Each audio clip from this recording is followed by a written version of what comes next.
SEO, and as part of our Green Boost program, we are offering our PageSpeed School for free over on YouTube, and we're going to teach you about every one of the factors that Google is grading you on to see how fast you are, and this is going to have a great deal of influence on how high you rank in certain cases. So anyway, let's get started with lesson 1. It's something we see all the time, and it's about render blocking scripts.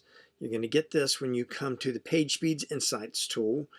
This is just a yoga school we were looking at, and it demonstrates the problem pretty well.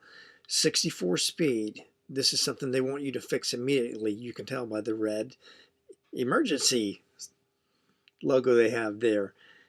Eliminate render blocking JavaScript and CSS and above the fold content. What does that mean for all of you people out there who like to build websites but don't want to deal with crazy code?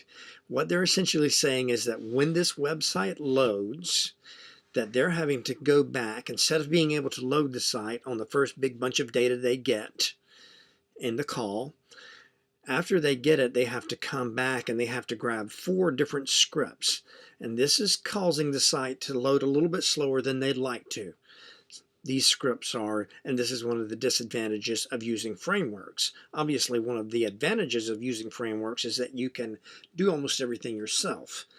However, they don't allow you access to the back end, and so they can't let you remove these scripts from the final outcome.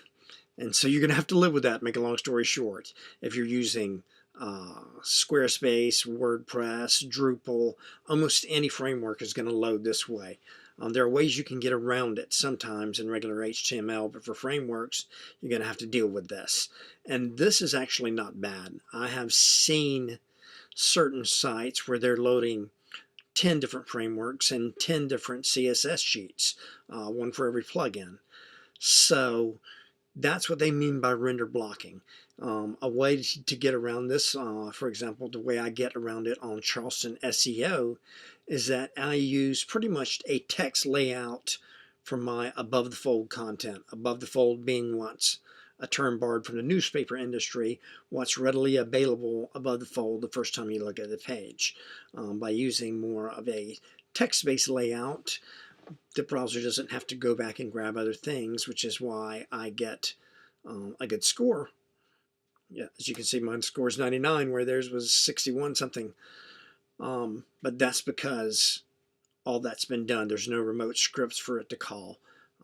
There is one thing I could do to speed this up a little more. I'd have to minify the HTML. And for specific reasons, that's not done in this instance because I need to be able to manage that content. But at any rate, that's what they mean when they're talking about render blocking scripts. It can also happen in desktop, as you can see over here in their desktop version as well over at Charleston Power Yoga. A lot of these websites that you see using the big image that they rotate, the slider on the front page, calls for a lot of plugins to be used, and these normally will activate this leverage browser caching error. I'm getting tangled here. So at any rate, if you've got a site that uses a big slideshow on the front of it, don't be surprised if you get this penalty. But as long as that slideshow's there, you're probably not going to be able to get away from the penalty. You may want to consider whether you want to keep using that. User experience surveys and studies have showed that this main slideshow can often lower your conversion rates because it gives your people too much eye candy to look at instead of directing the information and the functionality to a conversion point or a goal or something you have in mind for them. Okay, that's enough technobabble for one time. And this time we were looking at what you need to do if you're trying to eliminate render blocking JavaScript and CSS and above the fold content. You got to get rid of those sources if you possibly can. That's the only way you can do it. Okay, thanks. That's lesson 1. More to come. Check back with us soon.